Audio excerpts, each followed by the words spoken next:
Metabolism TV में आपका स्वागत है, जो आपके लिए मेटाबॉलिज्म और स्वास्थ्य के बारे में सही जानकारी का स्रोत है। मैं ग्लाइकोसिलेटेड हीमोग्लोबिन के बारे में समझा रहा हूँ। मैं फ्रैंक सुआरेज हूँ, मोटापे और मेटाबॉलिज्म का विशेषज्ञ, और आज मैं आपको बताना चाहता हूँ कि ग्लाइकोसिलेटेड हीमोग्लोबिन वास्तव में क्या है। यह एक ऐसा परीक्षण है जो ज्यादातर डायबिटीज के रोगियों को कराया जाता है, लेकिन वास्तव में इसे सभी को कराना चाहिए। पहले इसलिए क्योंकि यह बहुत सस्ता है, और दूसरे इसलिए क्योंकि यह इसे रोकने में बहुत प्रभावी है। यदि आपके पास डायबिटीज नहीं है तो इसे ग्लाइकोसिलेटेड हीमोग्लोबिन कहा जाता है, और कई डॉक्टर इसे परीक्षण ए कहते हैं। मैं एक पल के लिए बोर्ड पर जा रहा हूं ताकि मैं इस परीक्षण को समझा सकूं। मैंने प्रैक्टिस के माध्यम से, और जब मैंने डायबिटीज बिना समस्याओं की किताब लिखी, तब मैंने डायबिटीज के विषय में और डायबिटीज और मोटापे के बीच के संबंध पर बहुत शोध किया, क्योंकि मैंने कुछ बातें सीखी। एक महत्वपूर्ण चीज जो मैंने सीखी है वह यह है कि उस परीक्षण को जो ग्लाइकोसिलेटेड हीमोग्लोबिन कहा जाता है, उसे वो एसी ग्लाइकोसिलेटेड हीमोग्लोबिन परीक्षण भी कहते हैं।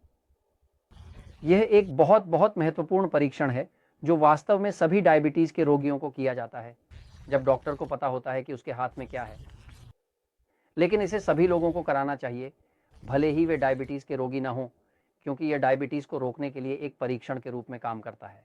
मतलब यह है कि अगर आपकी ग्लाइकोसिलेटेड हीमोग्लोबिन उच्च है तो यह आपको पहले से ही बता रहा है कि आप डायबिटीज की ओर बढ़ रहे हैं, और इससे पहले कि आप डायबिटीज में पहुंचे, इसे रोकना बेहतर होगा, ताकि आपको बाद में इंसुलिन के लिए खुद को पंक्चर करना ना पड़े, अगर आप इसे पहले पहचान सकते हैं। हमने यहां तक कि बच्चों को देखा है जिनके लिए हमने माता पिता को ग्लाइकोसिलेटेड हीमोग्लोबिन का परीक्षण कराने की सलाह दी, और पाया कि बच्चा डायबिटीज की ओर बढ़ रहा है, लेकिन समय पर इसे रोकने में सफल रहे और समस्या से बच गए। तो ग्लाइकोसिलेटेड हीमोग्लोबिन क्या है, मैं इसे इस तरह से सरल शब्दों में समझाता हूं, जैसे कि प्यूर्टो रिको में कहते हैं अरोज हबिचुएला, या मेक्सिको में कहते हैं नाशपाती और सेब। सरल शब्दों में देखिए, ग्लाइकोसिलेटेड हीमोग्लोबिन क्या है। आप लोगों से एक बूंद खून ली जाती है, एक छोटी सी बूंद खून। उस बूंद को माइक्रोस्कोप में रखा जाता है। जब इसे माइक्रोस्कोप में रखा जाता है तो इसे बड़ा किया जाता है, और वहां आप लाल लाल रक्त कोशिकाएं देखेंगे। लाल रक्त कोशिकाएं हीमोग्लोबिन की कोशिकाएं होती हैं। हीमोग्लोबिन वह हिस्सा है जो रक्त में ऑक्सीजन को कोशिकाओं तक पहुंचाता है, यानी कि आपकी कोशिकाएं जीवित हैं और सांस ले रही हैं केवल इसलिए क्योंकि हीमोग्लोबिन ही ऑक्सीजन ले जाता है। इसलिए यह बहुत महत्वपूर्ण है। जब किसी व्यक्ति में हीमोग्लोबिन कम होता है तो इसे एनीमिया कहा जाता है। तो वह रक्त की एक बूंद लेता है, उसे माइक्रोस्कोप में रखता है, उसे बड़ा करता है, और यहाँ 2 4 3 गिनते हैं, जब तक कि वे 100 कोशिकाओं तक नहीं पहुंच जाते, और बहुत ध्यान से माइक्रोस्कोप के अंदर देखते हैं कि उन 100 कोशिकाओं में से कितनी मृत हैं। मृत मृत मृत मृत। अगर यहां मेरे पास 100 होते और मैंने 5 अंकित किए होते, तो मैं कहता कि 100 में से 5 मर चुके हैं। क्या इसका मतलब यह है कि यह मेरे ग्लाइकोसिलेटेड हीमोग्लोबिन की कुल कोशिकाओं का 5% है जो मर चुकी हैं? यह एक ग्लाइकोसिलेटेड हीमोग्लोबिन होगा। जो 5 शून्य होगा, जो बहुत अच्छा होगा, एक ऐसा नंबर जिसे रखना चाहिए। अब एक डायबिटीज के रोगी जब अपनी टांगें खोने के कगार पर होता है और उसे काटने के लिए तैयार किया जा रहा होता है, तो मैंने कई बार देखा है कि डायबिटीज के रोगी हमारे नेचुरल स्लिम में ग्लाइकोसिलेटेड हीमोग्लोबिन का स्तर 11.0 पर पहुंच जाता है। इसका मतलब क्या है कि आपकी रक्त की सभी कोशिकाओं का 11% मर चुका है। यह ग्लूकोज की अधिकता के कारण मर गया है। यदि आप स्वस्थ हैं तो सामान्यतः आपका स्तर 4 से 5% के बीच होना चाहिए। क्या हमेशा कुछ ऐसी होती हैं जो मर चुकी होती हैं? क्योंकि हम सभी हर दिन धीरे धीरे मरते जा रहे हैं, इसलिए कोई और उपाय नहीं है, है ना? लेकिन 4 या 5% से ऊपर कुछ भी सामान्य नहीं है। तो यह परीक्षण आपको यह बताता है कि आपका कौन सा हिस्सा जीवित है और कौन सा हिस्सा मृत है। यदि आपके पास 5% से अधिक है तो आप जानते हैं कि आप पहले से ही खतरे में हैं। वास्तव में हम सिस्टम नेचुरल स्लिम के भीतर किसी को भी ग्रेजुएट नहीं करते हैं। कोई भी सिस्टम नेचुरल से ग्रेजुएट नहीं होता है और ग्रेजुएशन तक नहीं पहुंचता है यदि वह 6 शून्य या उससे कम पर नहीं है, क्योंकि यही अधिकतम है। वहां चिकित्सा 7% को स्वीकार करती है और कुछ 8% तक स्वीकार करते हैं, लेकिन यह बहुत खराब है। मैं अब आपको बताने जा रहा हूं कि क्यों। मैं एक पल में आपको तालिका दिखाने जा रहा हूं। एक तालिका है जिसे चिकित्सा में उपयोग किया जाता है। यह तालिका ग्लाइकोसिलेटेड हीमोग्लोबिन, ग्लाइकोसिलेटेड हीमोग्लोबिन की संख्या और आपके रक्त में औसत ग्लूकोज के स्तर के बीच के संबंध को दर्शाती है। उदाहरण के लिए यहां आप देख सकते हैं एक हिस्सा है जो खतरे के बारे में कहता है, और यह है कि कोई भी ग्लाइकोसिलेटेड हीमोग्लोबिन जो 7.5 से ऊपर है वह खतरनाक है, क्योंकि यदि आपके पास 7 और आधे से अधिक है तो आपके 100 में से कुछ कोशिकाएं मर चुकी हैं। इसका मतलब है कि आप जीवित हैं, लेकिन आपका एक हिस्सा बहुत अधिक मृत है। यह अच्छी बात नहीं है, यह पीला हिस्सा जो अलार्म क्षेत्र है, यह अच्छी भविष्यवाणी नहीं करता। यदि आपकी ग्लाइकोसिलेटेड हीमोग्लोबिन में मृत कोशिकाओं का प्रतिशत 5 से 7% के बीच है, तो यह एक चेतावनी क्षेत्र है, क्योंकि आपको पहले से ही चिंतित होना चाहिए।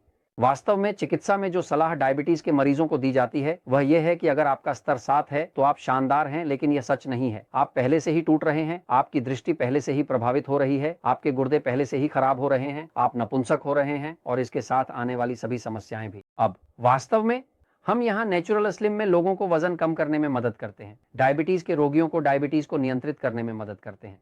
हमारे पास एक शब्द है जिसे हम नियंत्रित डायबिटीज कहते हैं।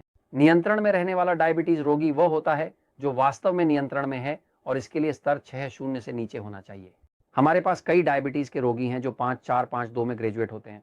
हमने 4-8 के भी रोगियों को देखा है, लेकिन हम किसी को भी सिस्टम नेचुरल स्लिम से ग्रेजुएट नहीं करते अगर उनका स्तर 6 से अधिक हो। क्यों? क्योंकि हम जानते हैं कि शरीर टूट रहा है, ये बर्बाद हो रहा है, ये केवल समय की बात है। आपकी दृष्टि चली जाएगी, आपकी यौन शक्ति चली जाएगी, आपको अंग काटने पड़ेंगे, आप अपने गुर्दे खो देंगे, आपका दिल टूट जाएगा, किसी न किसी तरह से आप टूटेंगे। हम सभी अलग अलग जगहों से टूटते हैं, क्योंकि हम सभी अलग अलग हैं, है ना? और श्रृंखला हमेशा सबसे हल्के कड़ी से टूटती है।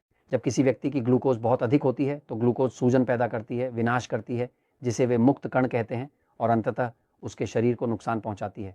क्या आप मरना चाहते हैं? सुनिश्चित करें कि आपकी ग्लूकोज उच्च है। यह आपको निश्चित रूप से मार देगा, क्योंकि ग्लूकोज मस्तिष्क और सब कुछ के लिए आवश्यक है, लेकिन जब यह अधिक हो जाता है तो यह कोशिकाओं को दबा देता है, उन्हें मार देता है। तो ध्यान दें, नेचुरल स्लिम 2009 के एक सदस्य के लिए प्राकृतिक प्रणाली से स्नातक होने के लिए हमारे पास मेक्सिको, कोस्टा रिका, पनामा और अमेरिका में प्राकृतिक छुट्टी है। प्यूर्टो रिको में लोग अधिक वजन या डायबिटीज या किसी अन्य समस्या के साथ शुरू करते हैं, और हम उनकी मदद करते हैं जब तक कि वे अपने लक्ष्य तक नहीं पहुंच जाते। जब आप अपने लक्ष्य पर पहुंचते हैं तो आप कहते हैं कि मैं स्नातक होना चाहता हूं, और हम आपको स्नातक बनाएंगे यदि आप मुझे कुछ प्रयोगशाला परीक्षण लाते हैं जो यह दिखाते हैं कि जैसे आप बाहर दिखते हैं वैसे ही आप अंदर भी हैं।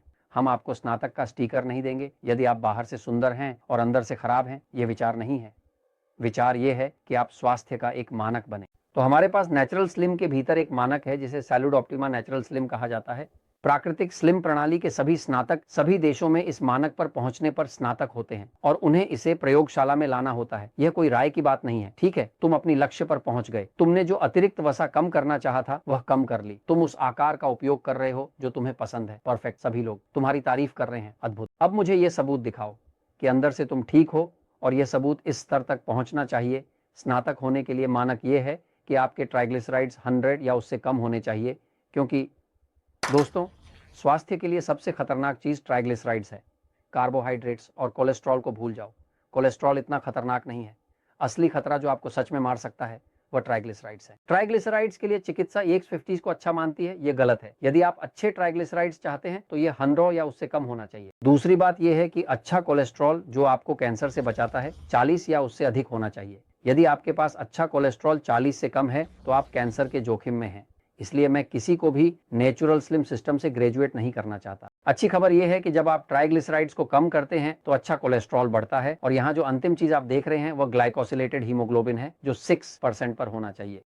जब एक डायबिटीज रोगी इस मानक के साथ स्नातक होता है तो हम उसे एक अतिरिक्त शीर्षक प्रदान करते हैं, जिसे हम कहते हैं एक प्रमाणित नियंत्रित डायबिटीज रोगी।